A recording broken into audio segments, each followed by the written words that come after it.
about this whole idea of like the documents? So obviously there's a bunch of hoopla around Trump had some top secret documents or whatever. And now it's coming out that Biden also had some documents. I think Mike Pence has documents. Yes. It seems like anyone who's been in the White House and like in the last like 5 years got documents somewhere. Yes. First, like, is that a normal thing? Has this been going on forever? It seems normal. That's the thing. We're sort of learning that it's not that rare. I think that here's the problem. And this is where, again, if you superficially look at the stories, like many of the people who email me do, you get one impression. If you look more deeply, you see that there are some categories here.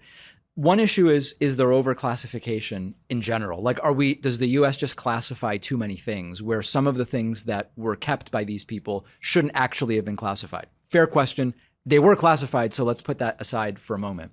With Pence and with Biden, and this is a Republican and a Democrat, everything that I've seen so far suggests that they genuinely had no idea that these documents were left behind. They didn't tell anyone, box these up and put them at my house. As soon as they were found, they were immediately turned over to the National Archives, and they are cooperating with investigations. So the Pence and Biden thing, to me, seem relatively benign. The Trump one seems different in that it's hundreds rather than a couple dozen documents. There's testimony that Trump directed people working for him, box these up and take them to Mar-a-Lago. When they were found, rather than saying, turn everything over right away, he used lawyers to try to keep the documents. Even when his lawyers said, here's all the documents, they still kept documents. And then there's video footage of in the middle of when this was going on of the documents being moved from one place to another at Mar-a-Lago.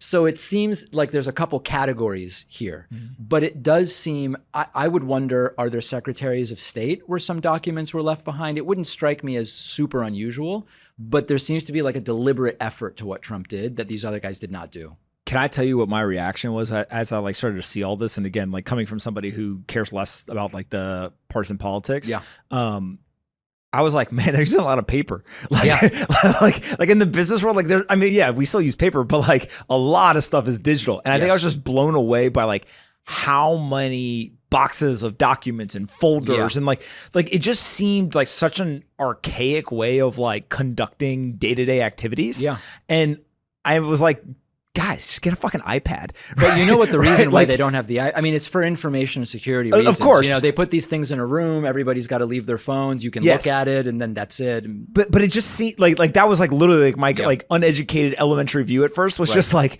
why are there so many physical papers, right? And then you start to understand why they're doing some of this or whatever. 100%. And it just like kind of blew me away that like, wait, we expect somehow the government to like track down all these physical pieces of paper for years and years. And like, of course people have stuff, 100%. Right? Doesn't make it right. Doesn't whatever. Yeah. Or did they do intentionally? Did they not? Whatever. But like, you're telling me that only 3 guys got it? Like, no way.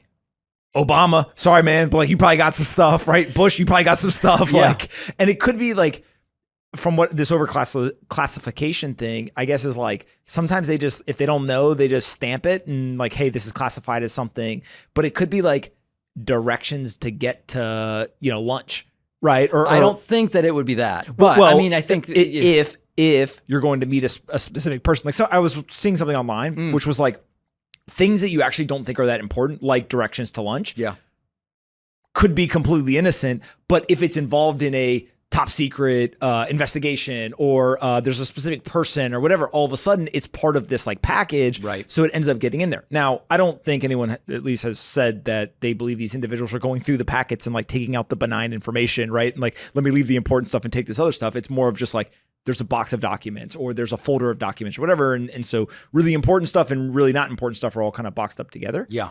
But I do wonder, like, what is the line in terms of, let's say that the American people read all of the documents, right? What do you think could be in the documents that people would like, I don't care about politics, like that's wrong?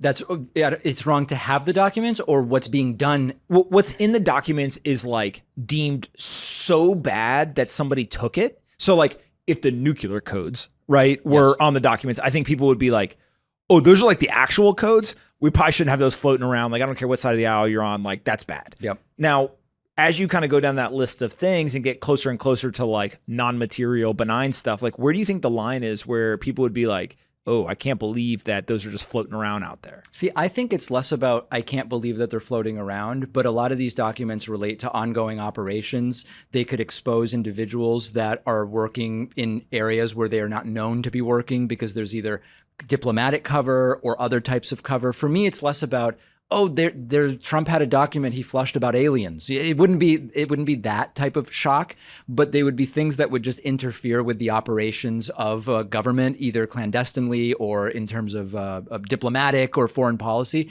It seems to me that the bulk would be that sort of stuff, where the average, to be quite frank, I think the average person looking at some of these documents wouldn't even know why they're interesting, because they wouldn't even follow the substance of what's there. They'd be related to issues they don't know about. But I think it's that they could compromise operations, or it would be that sort of thing.